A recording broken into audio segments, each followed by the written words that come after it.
రేవంత్ రెడ్డి కీలక కార్యక్రమాల్లో పాల్గొన్నారు. వరుస సమీక్షలు, సమావేశాలు, పర్యటనలతో బిజీగా షెడ్యూల్ గడిచింది. రాష్ట్ర ప్రజలకు ఫ్యామిలీ డిజిటల్ కార్డులు ఇవ్వాలని నిర్ణయించారు. మూసీ రివర్ ఫ్రంట్ పురోగతిపై సమీక్షించారు. మూసీ పరివాహకంలో అర్హులైన పేదలకు గుర్తించి వారికి డబుల్ బెడ్రూమ్ ఇళ్లు ఇవ్వాలని అధికారులను ఆదేశించారు సీఎం. ఈ వారం కూడా సీఎం రిలీఫ్ ఫండ్ కు విరాళాలు వెల్లువెత్తాయి.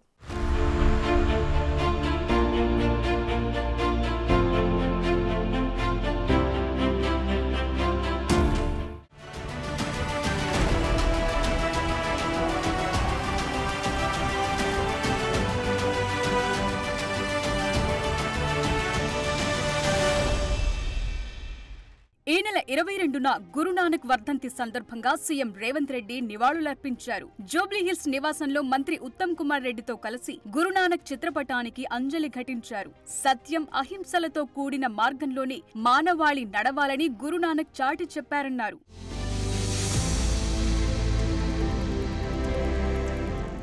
వరద బాధితుల సహాయార్థం తెలంగాణ సీఎం సహాయ నిధికి గీతం యూనివర్సిటీ ₹1 కోటి విరాళం అందించింది. గీతం university president MP Bharat CM Revanth రెడ్డిని జూబ్లీహిల్స్ నివాసంలో కలిసి చెక్ అందజేశారు. సహాయ కార్యక్రమాల్లో ప్రభుత్వానికి అండగా నిలిచి ఔదార్యం చాటుకున్న వారిని ముఖ్యమంత్రి అభినందించారు.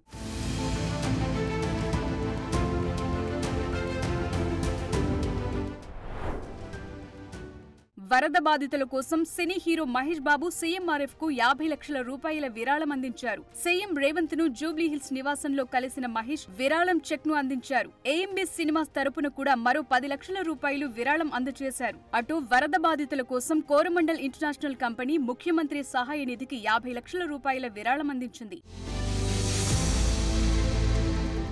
డిజిటల్ హెల్త్ కార్డుల జారీ అంశంపై వైద్యారోగ్య, పౌర సరఫరాల శాఖ మంత్రులు, అధికారులతో సీఎం రేవంత్ ఈ నెల 23న సమీక్షించారు. రాష్ట్రంలో ప్రతి కుటుంబానికి ఫ్యామిలీ డిజిటల్ కార్డు ఇవ్వాలని ప్రభుత్వం ఆలోచిస్తోంది. రేషన్, ఆరోగ్య, ఇతర సంక్షేమ పథకాలన్నింటికీ ఉపయోగపడేలా ఒకే కార్డు అందించాలని అనుకుంటున్నారు. ఈ ఫ్యామిలీ డిజిటల్ కార్డులో ప్రతి కుటుంబ సభ్యుడి హెల్త్ ప్రొఫైల్ రికార్డ్ చేయడం, దీర్ఘకాలంలో వైద్య సేవలకు ఉపయోగపడేలా ఉండాలని సీఎం సూచించారు. కుటుంబాల్లో కొత్త సభ్యులు చేరినప్పుడు లేదా తొలగించాల్సి వచ్చినప్పుడు కార్డును ఎప్పటికప్పుడు అప్డేట్ చేసుకునేలా వ్యవస్థ ఉండాలన్నారు. కుటుంబాల సమగ్ర వివరాల నమోదుతో ఇప్పటికే రాజస్థాన్, హర్యానా, కర్ణాటక రాష్ట్రాలు కార్డులిచ్చాయని, వాటి ప్రకారం రిపోర్టు తయారు చేయాలన్నారు. తెలంగాణ వ్యాప్తంగా ప్రతి అసెంబ్లీ సెగ్మెంట్ పరిధిలో ఒక పట్టణ, ఒక గ్రామీణ ప్రాంతాన్ని ఎంపిక చేసుకుని పైలట్ ప్రాజెక్టు కింద పని మొదలు పెట్టాలన్నారు. ఈ కార్డులతో లబ్ధిదారులు ఎక్కడైనా రేషన్, ఆరోగ్య సేవలు పొందేలా చూడబోతున్నారు.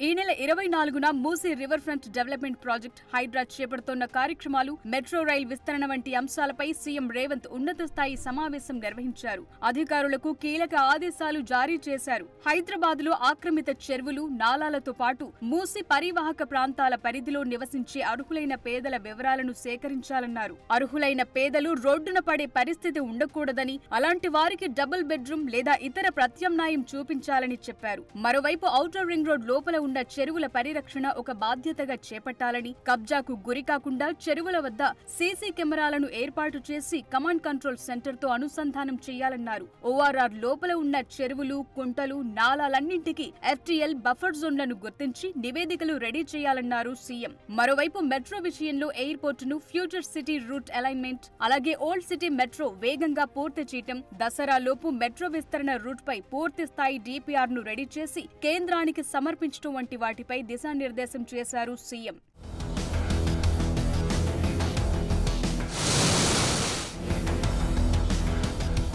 పారా ఒలింపిక్స్ లో కాంస్య పథకం సాధించి తెలంగాణకు గర్వకారణంగా నిలిచిన యువ అథ్లెట్ దీప్తి జీవాంజీకి సీఎం రేవంత్ ₹1 కోటి చెక్ ను అందించారు. అలాగే కోచ్ రమేష్ కు 10 లక్షల ఆర్థిక సహాయం ప్రకటించారు. ₹1 కోటి నగదుతో పాటు గ్రూప్ 2 ఉద్యోగం, వరంగల్లో 500 గజాల స్థల కేటాయింపుపై వెంటనే చర్యలు తీసుకోవాలన్నారు సీఎం. ప్రముఖ కిన్నెర వాయిద్యకారుడు పద్మశ్రీ దర్శనం మొగిలయ్యకు ఇంటి స్థలం ధృవపత్రాలను సీఎం రేవంత్ ఈ నెల 24న అందజేశారు. ప్రభుత్వం హయత్ నగర్ లో 600 చదరపు గజాల స్థలాన్ని కేటాయించగా అందుకు సంబంధించిన ధృవీకరణ పత్రాలను అచ్చంపేట ఎమ్మెల్యే వంశీకృష్ణతో కలిసి సీఎం అందించారు.